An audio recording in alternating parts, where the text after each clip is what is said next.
The NASCAR Xfinity Series race has officially concluded from Kansas Speedway, and Brandon Jones dominates the second half and picks up his second win of 2025. What's going on, guys? It's Daniel, and welcome back to our video. I just got done watching NASCAR Xfinity Series race from Kansas Speedway, the Kansas Slider 300. We had quite a bit to talk about from this race, so let's go and talk about it. So at the start of the race, before the green flag dropped, Daniel Dye, Garrett Smith, and Harrison Burton would all have to go to the rear for unapproved adjustments. At the start of the race, he had Brandon Jones lead the field from the inside with Taylor Gray on the inside, and Brandon Jones actually did not get a great start and cleared for the lead for a second, but eventually Taylor Gray got a really good run coming off of turn number 4 and was able to take the race lead from Brandon Jones and started checking out. Meanwhile, Justin Allgaier was starting to charge his way up to the front and got by Brandon Jones, and eventually Justin Allgaier got a really good run on Taylor Gray in lap number 14 and was able to take the race lead. And he started checking out and pulling away from the field at that point. By lap 19, Justin Allgaier had a near 1.5 second lead over Taylor Gray. About 15 laps later, Justin Allgaier continued to extend his race lead by nearly 3 1/3 seconds, would have the lead by nearly 3.5 seconds up that point. On lap number 34 of the event, he continued to take off, and coming out the final corner, Justin Allgaier will win stage number 1, followed by Brandon Jones, Sam Mayer, Connor Zilisch, and Taylor Gray. And then all the lap cars during the caution would come down pit road, where Brandon Jones winning the race off pit road, followed by Justin Allgaier and Sam Mayer. Unfortunately, Taylor Gray did not have a good pit stop, as he unfortunately had a tire gun issue, as they had an issue getting the tire on the car with the lug nuts on it, and would drop from 5th to 10th position because of that. And then on the restart, you had Brandon Jones lead the field from the outside with Justin Allgaier on the inside, and Sam Mayer tried to look high and try to make it 3 wide on the restart. He actually got a good run to get the lead, but then Justin Allgaier got a really good run on the inside and was able to clear for the race lead.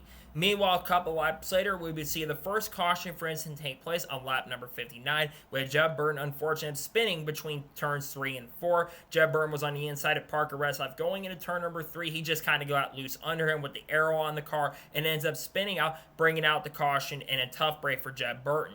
And then on the restart, you had Justin Allgaier lead the field from the inside with Brandon Jones on the outside. And Brandon Jones got a really, really good restart on Justin Allgaier and was able to clear for the race lead. But then next lap, Justin Allgaier got another really, really good run on Brandon Jones as he was able to take the race lead back. He would start pulling away from the field by nearly 2 seconds over Brandon Jones, and he would come off the corner eventually and win stage number 2, followed by Brandon Jones, Sam Mayer, Connor Zilisch, and Sammy Smith. And then all the lap cars would then come down pit road, with Brandon Jones once again winning the race off pit road, followed by Connor Zilisch and Sam Mayer. Unfortunately for Justin Allgaier, the dominant car early in this race, unfortunately had a terrible pit stop and would drop quite a bit back from first all the way to 6th position. As they had issues getting the tires on the car, he would drop back quite a bit. And then on the restart, you had Brandon Jones lead the field from the outside with Connor Zilisch on the inside. And Connor Zilisch got a really, really good run on Brandon Jones and was able to clear for the race lead at that point. Eventually, though, Brandon Jones caught up once again to Connor Zilisch and tried to challenge for the race lead, but with the arrow on the car a little bit, he was not able to get the run to the inside and would stay right behind him.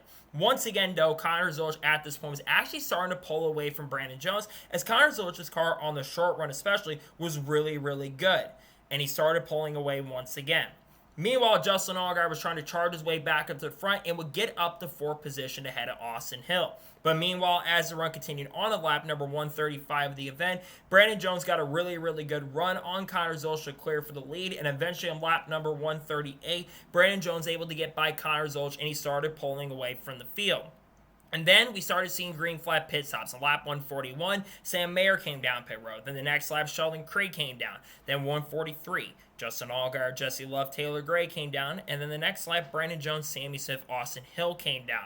And then eventually Connor Zilisch and most of the rest leaders would then come down pit road. This would actually hand the lead at this point to Brandon Jones and Connor Zilisch being in second. Meanwhile, Brendan Butterby Queen, though, was staying out to try to play the long game, and it would actually work out for him as the caution would come out with 46 laps to go in the race, when Justin Bonzanor would actually spin off with the second turn after some contact from Nick Sanchez. Nick Sanchez would get into the left rear of Justin Bonzanor, unfortunately spinning him out, just got loose up in front of him, had nowhere to go in that situation, and spun really hard into the inside wall. Just a tough break there from Justin. A pretty bad mistake by Nick Sanchez there, just being a little bit over aggressive to get into him, unfortunately. This would bring out the final yellow of the race. So then, majority of lead lap cars would come down pit road, especially Brandon Jones, Connor Zilisch, Sammy Smith. But Justin Allgaier and Sam Mayer, two of the front contenders, actually would stay out as they tried to play strategy, thinking there was going to be another caution that would come out in this race. They set out to try to get track position. And then on the restart with 38 to go, Justin Allgaier lead the field from the outside with Sam Mayer on the inside, and Sam Mayer did not have a good restart, dropped back quite a bit. Justin Allgaier actually was able to clear for the lead for a second, but then Brandon Jones got a really good run and was able to clear ahead of Justin Allgaier, and Connor Zilisch moved up to second position. Meanwhile, Connor Zilisch actually early in the run was really having a really good run against Brandon Jones, that being Connor Zilisch keeping up with Brandon Jones early in the run, but we knew Brandon Jones's car on the longer run was really, really good, and he started checking out and pulling away from Connor Zilisch and pulled out to a pretty big lead. He would continue to pull out to that pretty big lead, and coming off the corner on the white flag, he had about a 2.5 second lead over Connor Zilisch and would come off the corner and hold off Connor Zilisch and pick up a second win of 2025 in his 7th career NASCAR Xfinity Series win and his 3rd win at Kansas Speedway as well. What a dominant second half from Brandon Jones. I think early in this race, Brandon Jones probably had the second best car in the field, but once Justin Allgaier had his issues and problems and kind of got screwed by the strategy at the end, Brandon Jones would emerge as a dominant guy. And coming in this weekend, I really was confident that Jones is going to be a factor because, again, we know he's historically a really good driver at Kansas Speedway. So to see him go out there, put up a dominant clinic like he did, really strong run for Brandon Jones, a big statement as well because Joe Gibbs Racing hasn't been as strong, though I will say historically they've been really good at Kansas. You look at Eric Almirola last year when he won. A great day for Brandon Jones nonetheless. Congratulations to him on picking up the win and picking up the victory.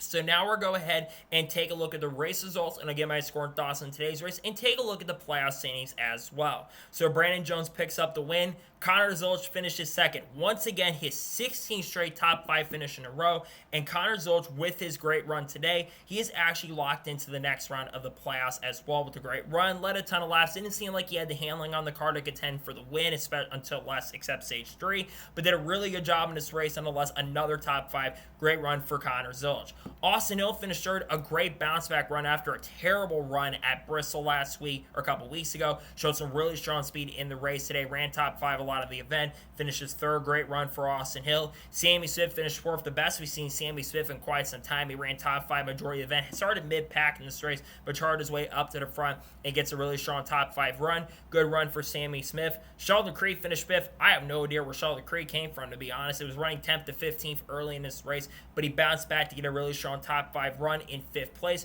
Great run for Sheldon Creed. Taylor Gray finished 6th, never covered after the tire issue and the issue on pit road, but does get a solid top 10. Never had to speed get up to contend for the win today, but a solid top 10 run nonetheless for him in 6th. Good run for Taylor Gray. Jesse Love finished 7th. Solid day, but not a spectacular day for Jesse Love. Kind of ran top 10, top 15. Faded a little bit, was really good on the short run, not as good on the long run. Decent day for him. He gets a top 10. Nick Sanchez, even to his issues today, he does get a top 10 in 8th place, so a solid run for him inside the top 10. Brendan Butterby Queen finished 9th. They play strategy. He qualified well, but faded throughout the day, but they played a good strategy and gets a really strong top 10 run. Good run for Brendan today, running inside the top 10 at points, showing some really good speed, showing some potential. Obviously, remember, he's going to go Truck Series racing next year, so a solid run for Brendan, who, of course, won the ARCA race last night at Kansas. Solid run for him. He finishes 9th, and Dean Thompson finishes 10th. I want to give Dean a shout out. He ran top 10 in the majority of this race, shows a really strong pace and speed, one of the best runs I've seen from Dean so far this year, so solid top 10 run for him. He finishes 10th. Williams Walsh finished 11th. He kind of ran around 10th to 15th most of the day, just didn't have the speed and pace under him today, unfortunately. He does get a top 15, though, so not a bad day for him. Daniel Dye finished 12th.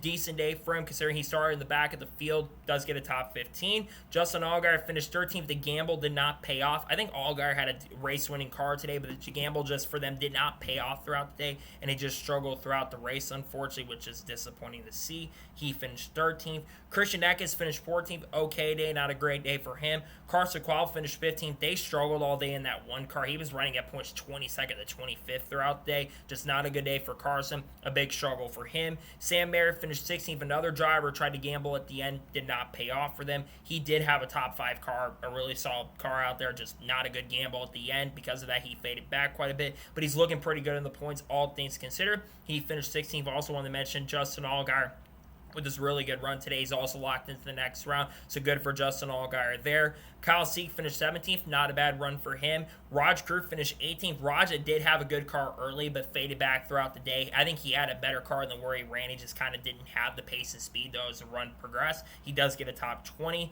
Ryan Sieg finished 19th. Harrison Byrne finished 20th. A decent day, but not a great day. He was probably going to get a top 15 finish, but kind of got burned by that caution from Justin Bonsignor. He finished 20th because of that. Julian Honeyman finished in 21st. Patrick Sarapoli finished 22nd. Matt DiBenedetto finished 23rd. Josh Williams finished 24th. Anthony Raffetto finished 25th. Brian Ellis finished 26th. Parker Reslab finished 27th. Brendan Poole finished 28th. Austin Green finished in 29th. Jeb Burton finished in 30th. Mason Massey finished 31st. Jeremy Clemens finished 32nd. Joey Gase finished 33rd. Garrett Smithy finished 34th. Cole Raz finished 35th. Blaine Perkins finished 36th. Justin Bonsignor, after the crash, finished 37th. And finishing last in 38th is Nick Weiss. So now let's go ahead and take a look at the playoff standings after the second race of the round of 12. Now taking a look at the playoff standings after the second race of the round of 12. Obviously, Brandon Jones, Connor Zilch, Justin Allgaier, like I mentioned, they are locked into the next round. Sam Mayer is up by 43 points despite his issues at the end. Taylor Gray is in 5th, up by 16. Shaw Decreed is in 6th, up by 12. Carson Quaff was only up by 9 points, down in 7th. And you have Jesse Love, who's up by 5. Meanwhile, Nick Sanchez is down by 5. Austin Hill is down by 7. Harrison Burton is down by 8 after his issues at the end. And then Sammy Smith is 12, 14 points down. Looking at this right now, I think all these guys can get in still on points. If let's say Sammy Smith has a really good day on stage points of the Roval, I think he's in really good shape. And I think Austin Hill's going to have a really good chance as well, because Austin Hill, despite his issues in race number 1, he had a really good day today, made up a ton of ground. I think it's still wide open. I am most concerned right now probably about Carson Quaffle, just because of the lack of speed today, unfortunately. And probably would honestly say Taylor Gray, though I think he's good at road courses, so we'll see what happens on that front. So now let's talk about the overall race as a whole. I'll give my score and thoughts on today's race. For Kansas standards, it wasn't a great race by any stretch of imagination. I think there's some good racing throughout the event. You had a really good battle there between Connor Zilch and Brandon Jones throughout the race. I think there was some good battles as well. But in majority of the day, track position really mattered. And it's something we can see in Xfinity. The highline really didn't come until the end. And I think for the racing to be really good at Kansas, you have to have a lot of groups that are available for the track to work. If it is a single group track where the track doesn't wide out that much, it's very difficult for racing to be great. I don't think the race is bad by any stretch of imagination. I think it was a decent race for Xfinity standards especially. My score of today's Xfinity Series race, I'm going to give this race about a 7 to 7.5. It was a solid race, not spectacular by any stretch of imagination. My score is a 7.5. So that is going to be it for the NASCAR Xfinity Series race review from Kansas Speedway. I want to thank you guys for watching. Please subscribe to the channel. Notifications on so if I win a video does go live on my channel. Follow me on Twitter, Facebook, and Instagram, and support me on Patreon as well. Let's go to below that and comment your thoughts below on today's race. What are your thoughts on today's race? Let me know below. Let me know your thoughts in the comments below. And congratulate Brandon Jones on picking up the win. Let me know your thoughts in the comments below. Tomorrow morning on the channel, we're going to have the starting lineup video for the NASCAR Cup Series race at Kansas. There will not be a full race review on the channel from Kansas, as I'm actually going to be at the track. So if you see me at the track tomorrow, stop by and say hello. There's probably going to be multiple NASCAR news videos dropped, but I might split them up for Monday and Tuesday, considering I will be not getting back into town until Monday more than likely. I got content coming out, people like Haley Deegan, SPG, Carl Edwards, Kurt Busch, Kyle Busch, Bubba Wallace, Ross Chastain, Sheldon Creed, Sam Mayer, Kyle Larson, Chase Elliott, Ryan Preece, some silly season stuff, Ryan B. Junior Motorsports, and Corey Day, and Roger Roof, and maybe Scott McLaughlin and all that. Kind of saw that today, and talk about some of the officiating things. So same thing with Cletus Farr and Dodger and Eric Almirola as well. So and Brock Feeney, Cam Watterson, Will Brown, and all that. So anyways, like I said, I want to thank you guys for watching today's episode. I'll see you guys next time for more great, awesome NASCAR content and other motorsports content on the channel like this. Take care, everybody.